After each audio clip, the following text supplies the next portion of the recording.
L'histoire de ce chien guide d'aveugle à qui il arrive la pire chose pour un chien d'aveugle, c'est que sa maîtresse recouvre la vue suite à une opération. Il se retrouve en chômage technique et on va voir comment il va se reconvertir en cherchant à nouveau quelqu'un, un patient qui a besoin de lui. Ces chiens ne peuvent pas sortir de cette vie active. Oui, ils ont besoin de cette cause presque. Ils ont besoin d'être importants pour une personne, ils ont besoin de faire du bien et ils ont besoin d'être le guide, l'interface entre le monde et la personne. Et donc là, ce chien va se greffer sur un petit garçon épileptique. Il va le sauver de la noyade quand le garçon a une crise dans la mer. Et puis, on va se rendre compte qu'il a un comportement très particulier qui arrive juste avant que cet enfant ait des crises. Et c'était la fin de Jules. Et tous les gens disent, voilà, c'est l'imagination du romancier, un chien qui détecte des crises d'épilepsie. Et tout le monde, oui, sauf...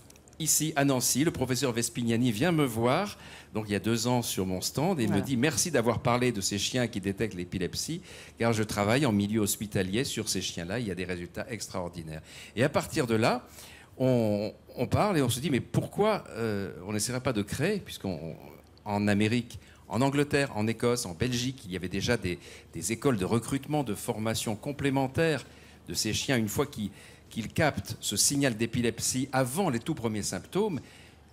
Le grand mystère, c'est pourquoi ils associent ça à un danger, pourquoi ils vont obliger la personne à s'asseoir ou à se coucher, parce que la crise d'épilepsie provoque souvent des chutes qui peuvent être dommageables, voire mortelles. Et le chien associe cette perception à un danger contre lequel il va agir. Alors, et on se dit, si on faisait ça, eh bien... On a mis en place des structures en même temps que j'écrivais dans Le Retour de Jules, qui est donc paru au printemps dernier. Et dans Le Retour de Jules, j'avais installé une école de chiens détecteurs d'épilepsie près de Nancy, l'ESCAP. Voilà. Eh bien, le livre est sorti et aujourd'hui, on est parmi vous. Et les statuts de cette école viennent d'être déposés et elle va être créée bientôt. Les passerelles entre l'imaginaire et la réalité. Absolument. Alors, on y revient dans un instant avec vous, professeur, mais pour bien comprendre effectivement le rôle primordial que vous venez de décrire de ces chiens avec les malades atteints d'épilepsie, notre équipe a rencontré justement Cindy. Elle est épileptique, elle habite près de Metz. Son chien Joyce l'aide au quotidien. Vous allez voir toute l'importance qu'il a pour elle. Bruno Courteau et Moustapha Mohamed. Depuis 3 ans qu'elle partage la vie de Cindy, Joyce est devenue une véritable sentinelle médicale. Au fil du temps, en simulant de fausses crises d'épilepsie, Cindy a appris à la petite chienne croisée Labrador Border Collie à donner l'alerte avant que la crise ne survienne. Dès qu'elle voit que je commence à être un petit peu nerveuse, les sensations, hop, elle vient tout de suite vers moi, elle soulève ma main en voulant dire « Cindy, tu vas pas bien ».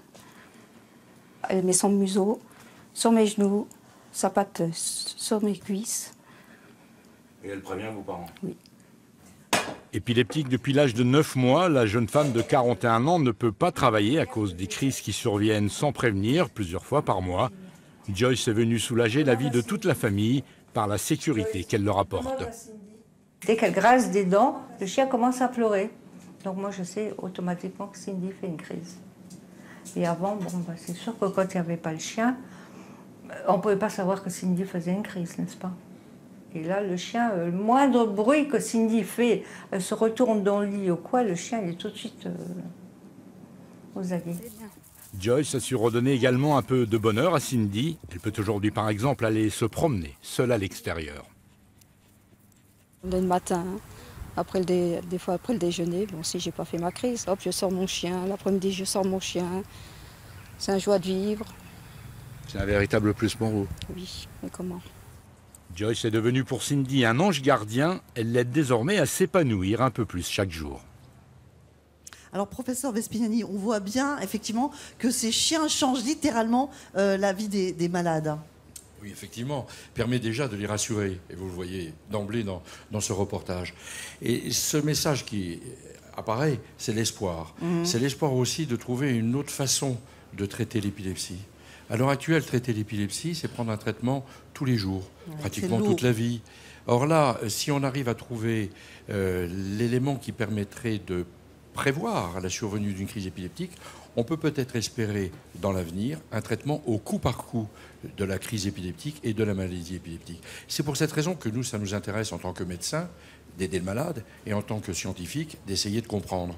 Et là, ce que nous faisons de façon basique, scientifique, rejoint l'imaginaire de Didier. Didier, il a imaginé cela. Il a pensé que ça pouvait exister. Or là, notre première étape a été quoi? Eh bien, c'était de se dire, en fonction des témoignages de nos malades, très importants, comme celui de Cindy, mais il y en a des centaines et des centaines, d'essayer de voir ailleurs, où ils ont déjà des écoles d'éducation de chiens pour épileptiques. Ils l'ont aux États-Unis, en Pennsylvanie, etc., au Canada, en Australie. Pas en Europe, pratiquement pas en Europe. Il y a quelques petits foyers qui commencent à débuter, mais pas suffisamment. Notre première étape, sur le plan scientifique, ça sera d'essayer de montrer la réalité du phénomène. Parce que beaucoup sont sceptiques. Vous savez, dans la médecine, dans la science... Comme l'était Didier Van Coblert avant de vous rencontrer, d'ailleurs. C'est-à-dire, on se dit, ça existe pas. Il arrivait du mal à convaincre autour de lui. Voilà. C'est-à-dire que les gens disaient, c'est trop beau pour être vrai. Et énorme erreur. Vous pensiez que c'était une cause perdue, vous, cette école, finalement? C'est-à-dire que je savais qu'aux États-Unis, en Australie, en Angleterre un peu et en Belgique, il y avait vraiment des écoles qui voyaient le jour, qui avaient de vrais résultats. Mais en France, quand on en parlait, et je suis le parrain de la Fondation de recherche pour l'épilepsie... Et parrain de cette future école également. Voilà. Il y avait un grand scepticisme a priori. Or, les études, on en a déjà... Il y a des publications vraiment qui ont été faites, en France aussi, avec la thèse du professeur Vincent Navarro. Et là, le fait d'avoir écrit Jules et le retour de Jules amène des témoignages comme celui d'aujourd'hui qui nous révèle des choses formidables. Là, vous avez entendu, le chien pleure quand il sent qu'il va se passer quelque chose. J'ai rencontré dans l'association Osmose à Liège, en Belgique, qui nous a pris de vitesse, qui vient de remettre son premier chien d'épilepsie. Là, c'est une chienne qui a été dressée pour aider les paraplégiques, qui faisait absolument tout. Et une chose qu'elle ne savait pas faire, c'est aboyer. Cette chienne n'avait jamais aboyé.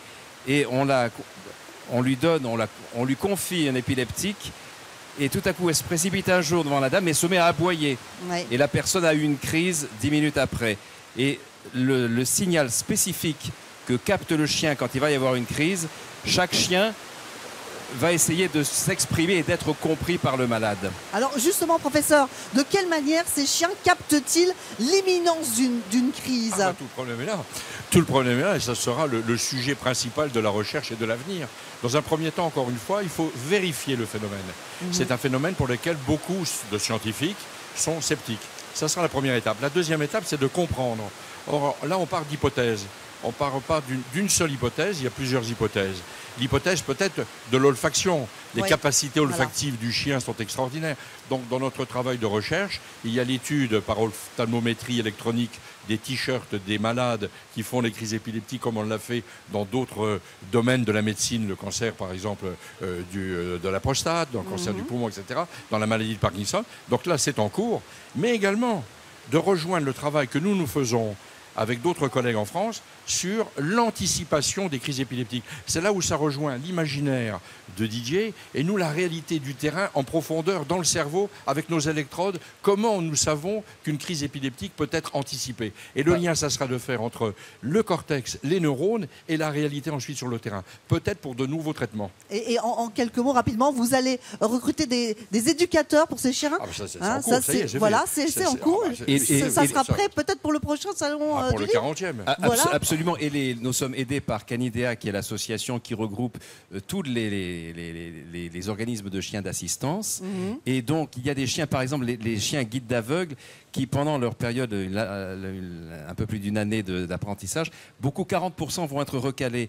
Peut-être parce qu'ils obéissent pas assez ou qu'ils ont un problème de train arrière. Et ceux-là qui ont déjà cette formation qui coûte très cher, on les récupère, on va les tester par rapport à l'épilepsie. Car, je voudrais ajouter, en parlant sous le contrôle du professeur Vespignani, qu'est-ce que c'est une crise d'épilepsie? C'est un accident électromagnétique dans le cerveau. Trop de neurones se mettent en ligne et il y a comme une espèce d'arc électromagnétique qui va traverser le cerveau de manière aléatoire et créer des dommages là où il passe dans les centres de la parole, de l'équilibre, de la conscience. Et le chien, semble-t-il, outre l'hypothèse olfactive, une hypothèse qui est présente dans beaucoup de cas, c'est que le chien aurait capté cette onde électromagnétique avant que les premiers symptômes ne se déclenchent, mais déjà quelque chose se prépare dans le cerveau, et là, c'est une chose que le chien semble capter. Mais il peut y avoir aussi des micro-signes invisibles à notre œil, donc je ne pense pas qu'il faut exclure telle ou telle hypothèse. Je pense que le chien qui est branché sur le patient se sert de tous les niveaux d'information à sa disposition. Oui, effectivement. Et ce livre, vous l'avez fait aussi pour aider justement la recherche, tous les spécialistes, tous les bénévoles qui travaillent sur ce sujet. Merci beaucoup à tous les deux. Je rappelle le titre de votre livre, Le Retour de Jules, chez Albin Michel. Et merci à la région Grand Est qui nous aide grandement dans le projet de construction, voilà, création de cette puisque école. Ça va se faire ici, là où ça a été initié, effectivement, grâce à vous, messieurs. Merci beaucoup, bravo pour ce que vous faites. Merci beaucoup. Merci.